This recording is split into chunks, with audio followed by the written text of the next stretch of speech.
हिंसा बढ़ती ही गई है। कोई 100 के करीब स्टूडेंट्स मारे हैं, कितने 100 घायल हो गए हैं। अब बांग्लादेश की फौज के पास क्या विकल्प था कि या तो वो तिएनअनमेन स्क्वायर जैसा नरसंहार करे, तो ये तो बिल्कुल जैसे कि श्रीलंका में हुआ था विक्रम राणा सिंह के साथ की सरकार के साथ, वैसा उन्होंने तो अटैक कर दिया है बांग्लादेश के प्राइम मिनिस्टर के आवास के ऊपर। लेकिन लगता है कि बांग्लादेश की फौज अभी तक वफादार रही है। उन्होंने अपने हेलीकॉप्टर में उनको आउट किया, उनका हेलीकॉप्टर है या किसी और हमारी एजेंसी का हेलीकॉप्टर है, ये तो देखना होगा। ये तो बांग्लादेशी हेलीकॉप्टर लग रहा है।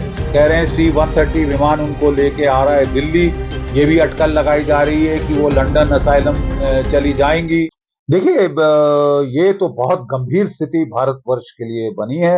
हमारे सिक्योरिटी के लिहाज से हमारे लिए एक बहुत बड़ा झटका है, धक्का है। शेख हसीना कई महीनों से अंडर प्रेशर हैं।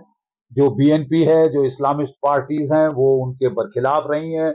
उन्होंने इलेक्शन में हिस्सा लेने से मना कर दिया। देखिए, ये लगता है जैसे कि कोई अरब स्प्रिंग हो, ऑरेंज रेवोल्यूशन हो, मैदान रेवोल्यूशन हो। ये जो रिजर्वेशन का मुद्दा था 30% मुक्ति जोधास के लिए, इसको डिफ्यूज करने की कोशिश सुप्रीम कोर्ट ने की थी, लेकिन ये हिंसा बढ़ती ही गई है। कोई 100 के करीब स्टूडेंट्स मारे हैं, कितने 100 घायल हो गए हैं। अब बांग्लादेश की फौज के पास क्या विकल्प था कि या तो वो तिएनअनमेन स्क्वायर जैसा नरसंहार करे, तो ये तो बिल्कुल जैसे कि श्रीलंका में हुआ था विक्रम राणा सिंह के साथ की सरकार के साथ, वैसा उन्होंने तो अटैक कर दिया है बांग्लादेश के प्राइम मिनिस्टर के आवास के ऊपर। लेकिन लगता है कि बांग्लादेश की फौज अभी तक वफादार रही है। उन्होंने अपने हेलीकॉप्टर में उनको आउट किया, उनका हेलीकॉप्टर है या किसी और हमारी एजेंसी का हेलीकॉप्टर है, ये तो देखना होगा। ये तो बांग्लादेशी हेलीकॉप्टर लग रहा है। कह रहे हैं C-130 विमान उनको लेके आ रहा है दिल्ली। ये भी अटकल लगाई जा रही है कि वो लंदन असाइलम चली जाएंगी।